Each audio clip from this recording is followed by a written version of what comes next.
विक्रांत का ये दूसरा ओवर है और जोशी काफ़ी धैर्यपूर्ण तरीके से बैटिंग कर रहे हैं, काफ़ी संतोष के साथ बैटिंग कर रहे हैं और गेंद को उन्होंने पॉइंट क्षेत्र में पुश करके 1 रन पूरा किया। CCL सुपर फैन के लिए आप कॉल करिएगा 53 33 59 एंड 9 यानी कि 533 359 9 पर और 1 लाख रुपए जीतिएगा।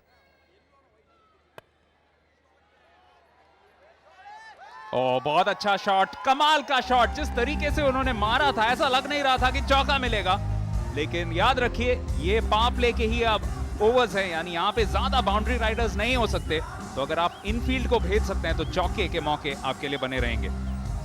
बहुत जरूरी है कि शुरू के 6 ओवर में आप फील्ड रिस्ट्रिक्शन का भरपूर उपयोग कर सकें और फील्डर्स के सिर के ऊपर से निकालें, लेकिन ये स्ट्रोक बहुत ही आकर्षक था कारपेट के सहारे।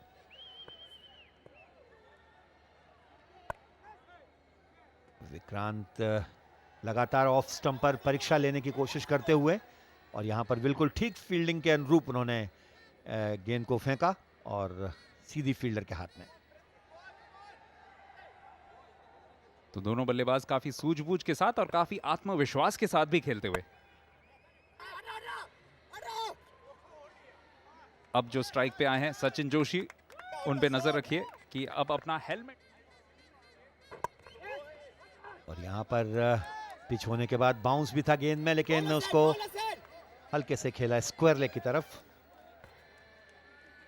स्कोर पहुंचा दिया 3 ओवर की समाप्ति पर 25 रन बिना किसी नुकसान के तेलुगु वॉरियर, 26 रन बिना किसी नुकसान के।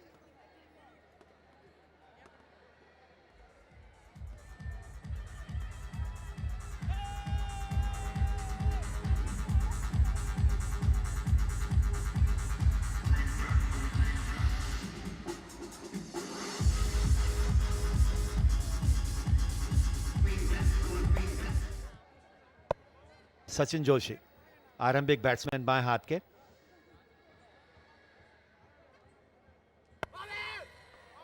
मिडिल स्टंप पर फुल टॉस गेंद और उसको मोड़ दिया इस बार मिड विकेट क्षेत्र में फुल टॉस पर, और ये 4 रन के लिए गेंद सीमा रेखा के बाहर। खासकर लेग साइड में बहुत अच्छी बल्लेबाजी कर रहे हैं सचिन जोशी। जिस तरीके से खेल रहे हैं, कोई भी अगर लूज बॉल मिले तो उसमें कोई गलती नहीं करते हुए, और इसी वजह से चेन्नई राइनोज के लिए मुश्किलें बढ़ती हुई। यहां पर यही तो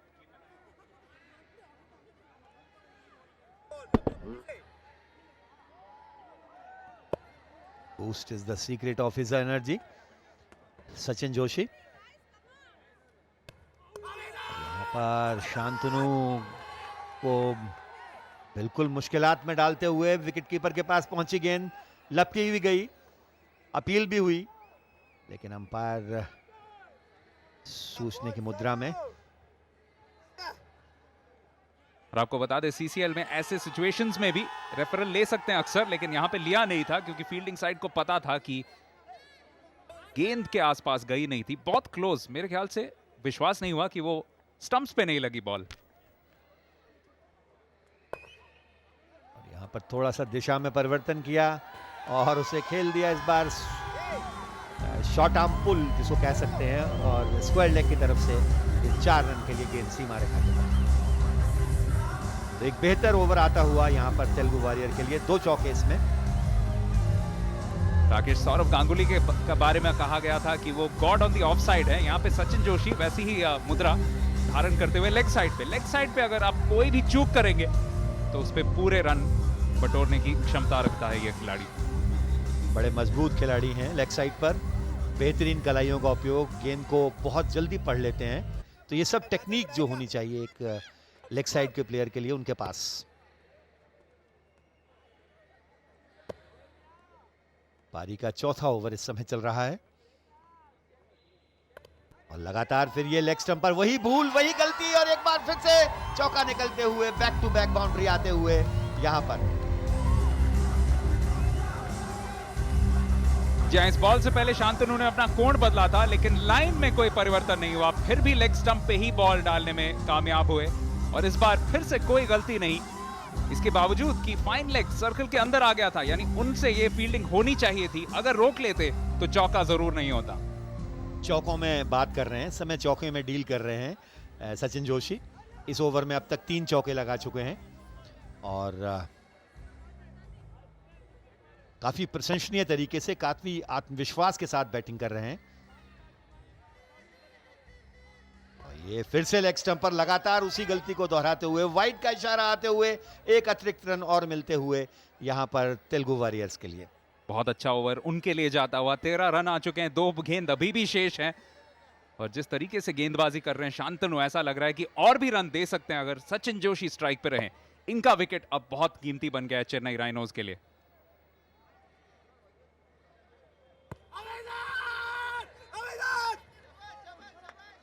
और यहां पर स्ट्राइक बदलते हुए, लेग बाई का इशारा आते हुए, तो कहीं ना कहीं लेग स्टंप के बाहर लगातार अपनी गेंदों की दिशा रखने के खामियाजा को भुगतना पड़ा यहां पर।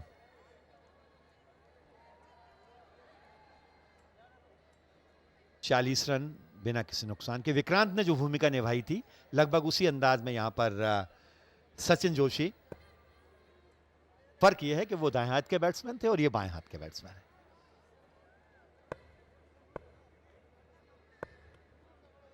सीसीएल सुपर फैन बनने के लिए आप 5333-599 पर फोन करके 1 लाख रुपए जीत सकते हैं। और यहां पर ऑफ स्टंप के काफी बाहर गेंद थी, अपने आप को काफी पीछे तक लेकर आए, पोजीशन किया, गेंद को खेला इस बार कवर्स में। 4 ओवर की समाप्ति पर स्कोर 40 बिना किसी नुकसान के। चेहरे डग आउट क्षेत्र में मौजूद हैं और निश्चित रूप से आप भी हमारे इस प्रसारण के माध्यम से इस खूबसूरती का आनंद उठा रहे होंगे। कोची का नेहरू स्टेडियम अब धीरे धीरे दर्शक दीर्घाओं में लगातार दर्शकों की उपस्थिति दर्ज हो रही है। एक और खूबसूरत चेहरा टॉलीवुड और बॉलीवुड मिलकर के एक नया इतिहास बनाने की कोशिश में। फिलहाल यहां पर पहला झटका लगा तेलुगु वॉरियर्स को। प्रिंस जो कि अच्छी बल्लेबाजी कर रहे थे, संभल करके शुरुआत देने की कोशिश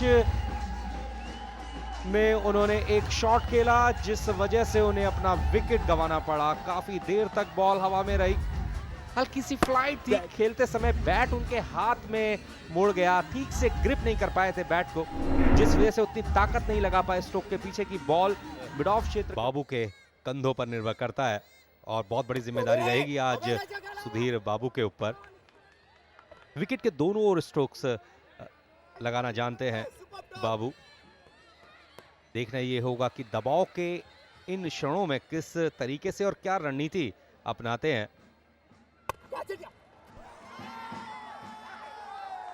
ये शायद अगर कैच भी होता तो शायद नो बॉल दिया जाता।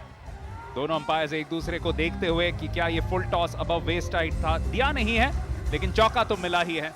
बड़े आसानी से इसे चौके के लिए भेजा और अपने स्कोरिंग की शुरुआत की काफी अच्छे अंदाज में, चिर परिचित अंदाज में सुधीर बाबू ने। ऐसे ही कमाल की बल्लेबाजी करना जानते हैं वो और उसी का इल्म यहां पे उन्होंने फिर से दिखा दिया।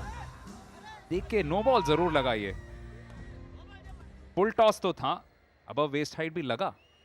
बहुत बहुत करीबी मामला मनोज।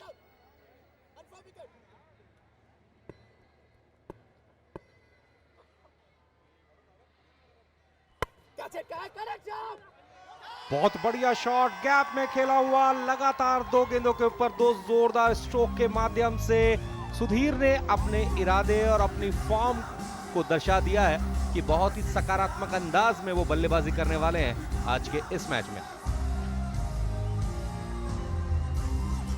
फिलहाल चेन्नई राइनोज यही कहेंगे कि इससे तो प्रिंस ही अच्छे थे, क्योंकि प्रिंस कम से कम हर बॉल पे चौका नहीं जड़ रहे थे। 2 लगातार अच्छे शॉट, लेकिन कहना भी पड़ेगा अशोक की गेंदबाजी में भी थोड़ा सा यहाँ पे ढीलापन, बहुत ज्यादा फ्लाइट दे रहे हैं शायद गेंद को, उतनी पैनीपन नहीं है उनकी गेंदबाजी में। बहुत ही बढ़िया शॉट, लगातार चौकों की झड़ी लगा दी है सुधीर बाबू ने।